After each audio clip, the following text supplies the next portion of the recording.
Chemistry नाज़रीन, आज हम plus पढ़ेंगे क्लास सेकंड में हमारा जो लेक्चर है उसमें पढ़ेंगे कैरेक्टरिस्टिक ऑफ कार्बोक्सिलिक एसिड। यानी पहले हमने दो कैरेक्टरिस्टिक्स की पढ़ी थी, यानी स्मेल इसकी क्या होती है और इसकी सॉल्युबिलिटी क्या होती है। आज हम पढ़ेंगे इसका बॉइलिंग पॉइंट क्या होता है और मेल्टिंग पॉइंट क्या होता है। यानी बॉइलिंग पॉइंट ऐसा होता है कि यानी ये ज्यादा लिक्विड का होता है, यानी जिसका लिक्विड है ना वो बॉयल करना उबलना शुरू हो जाता है। जैसे पानी को आप ना देगची में गर्म करते हैं तो 100 सेंटीग्रेड पर वो बॉयल होना शुरू हो जाता है, ठीक है। और मेल्टिंग पॉइंट अक्सर ना सॉलिड अजसाम के होते हैं, यानी ऐसी एक ऐसा पॉइंट आता है जब ना सॉलिड जो है ना वो मेल्ट होना शुरू हो जाता है, यानी लिक्विड फॉर्म में तब्दील होना शुरू हो जाता है, तो उसका कहते हैं मेल्टिंग पॉइंट। ठीक है, पहले हम इसका देखते हैं। पहले हम देखते हैं कि कार्बोक्सिलिक एसिड जो है ना वो डाईमर के तौर पर पाए जाते हैं। डाईमर के तौर पर क्यों पाए जाते हैं? मिसाल के तौर पर इसका जो एक मिसाल के कार्बोक्सिलिक एसिड है, इसमें जो दो कार्बोक्सिलिक यूनिट जुड़ेंगे वो क्या करेंगे, एक कार्बोक्सिलिक का जो यूनिट होगा उसमें क्या होगा, ऑक्सीजन और हाइड्रोजन के दरमियान हाइड्रोजन बॉन्डिंग पाई जाएगी, ठीक है। हाइड्रोजन बॉन्डिंग की वजह से ये क्या होगा, ये डाईमर के तौर पर पाए जाएंगे।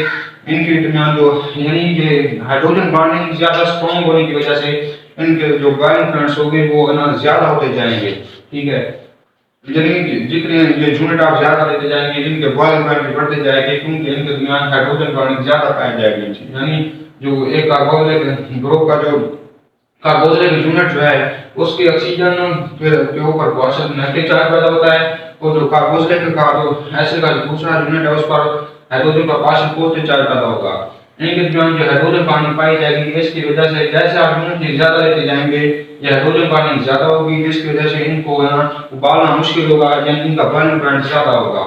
जैसे आप बढ़ना आगे ग्रुप में, यानी जैसे आप इनके एलिमेंट ज्यादा लेते जाएंगे कार्बन की तादाद ज्यादा होगी, इनके बॉइलिंग पॉइंट बढ़ते जाएंगे, ठीक है। आगे हम देखते हैं कि इसकी एक वजाहत भी दी गई है कि जो बेंजीन है इसका जब हम मास मालूम कर रहे होते हैं तो ये आपको यानी जो नाम को सोलवेंट है बेंजीन, इसका केमिकल फॉर्म होता है C6H6।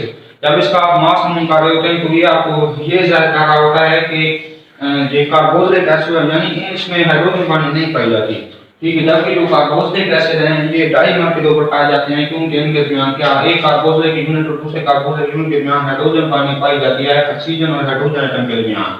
और अक्सर हाइड्रोजन बॉन्डिंग पाई हुई हाइड्रोजन और ऑक्सीजन एटम के दरमियान पाई जाती है, यानी ये पार्शियल पॉजिटिव और पार्शियल नेगेटिव एटम के दरमियान जो मुख्तलिफ मॉलिक्यूल से ताल्लुक रखते हो उनके दरमियान जो अट्रैक्शन होती है दो मुख्तलिफ मॉलिक्यूल के दरमियान, उनको आप कहते हैं या एक जैसे मॉलिक्यूल भी हो सकते हैं, हाइड्रोजन बॉन्डिंग कहते हैं उसको। आगे हम देखते हैं कि मेल्टिंग पॉइंट्स क्या होते हैं। मेल्टिंग पॉइंट्स यानी एक ऐसा पॉइंट होता है जिस पर जो सॉलिड जो है ना वो मेल्ट होना शुरू हो जाता है। मेल्टिंग पॉइंट जो होता है वो क्या होते हैं, इर्रेगुलरली इंक्रीज होते हैं, यानी इनकी कोई है ना बेसिक इनकी कोई है ना यानी फार्मूला नहीं है, कोई बेसिक रूल नहीं है कि उस जिसके मुताबिक ये इंक्रीज होते हों, ठीक है। मेल्टिंग पॉइंट जो यानी ये आमतौर पर एक कन्वेंशन है कि जो ऐसे एसिड हैं जिनमें जो कार्बन एटम की तादाद होगी जो इवन होगी, ठीक है। मिसाल के तौर पर आप ये देख लें एक कार्बन, दो कार्बन, तीन चार, इसमें यानी 3 कार्बन हो गए, 3 कार्बन, इसमें 4, इसमें क्या हो गए 5 कार्बन हो गए, CH3 CH2 CH2 CH2 COOH, यानी COOH को ये सारों में कार्बोक्सिलिक ग्रुप आ गया। जब आप इन टोटल कार्बन एटम की तादाद गिनेंगे तो ये कन्वेंशन बयान की जाती है कि ऐसा कार्बोक्सिलिक एसिड जिसमें जो कार्बन एटम्स की तादाद इवन हो, यानी अगर आप गिने तो दो बार मुकम्मल तौर पर तकसीम हो जाए, इशारे में जवाब आए तो उसका जो मेल्टिंग पॉइंट होगा वो उससे जो पिछला एलिमेंट होगा उसके भी इवन जो कार्बन एटम होंगे उनसे भी ज्यादा होगा, और उसके जो आगे जो कार्बोक्सिलिक एसिड आएगा उसके भी मेल्टिंग पॉइंट से इसका मेल्टिंग पॉइंट ज्यादा होगा, ठीक है। यानी ये आमतौर पर कन्वेंशन है कि आपको जो भी एसिड दिया जाए आपने उनमें से ये मालूम करना है कि इसका बॉइलिंग पॉइंट क्या है, तो आप उनका फार्मूला लिख लेना है। फार्मूला लिखकर आपने उनमें कार्बन एटम्स की तादाद को गिन लेना है। जिस कंपाउंड में कार्बन एटम की तादाद ज्यादा होगी यानी वो इवन होगी, ठीक है। इवन जो जिसकी ज्यादा होगी आप उसे पहले ऑब्जर्व करेंगे कि उससे पहले जो कंपाउंड आएगा उसमें कार्बन एटम की तादाद उससे ही कम होगी, उससे आगे ज्यादा होगी। फिर आप ये ऑब्जर्व करेंगे ऐसा एलिमेंट जो जिसमें कार्बन एटम की तादाद जुफ्त होगी उसका जो मेल्टिंग पॉइंट होगा वो उससे पहले एलिमेंट से भी ज्यादा होगा, उससे अगले एलिमेंट से भी ज्यादा होगा, ठीक है। नाज़रीन, अगर आपको हमारा चैनल पसंद है तो आप लाइक भी कर दें, सब्सक्राइब भी कर दें, बेल आइकन को प्रेस भी कर दें। शुक्रिया।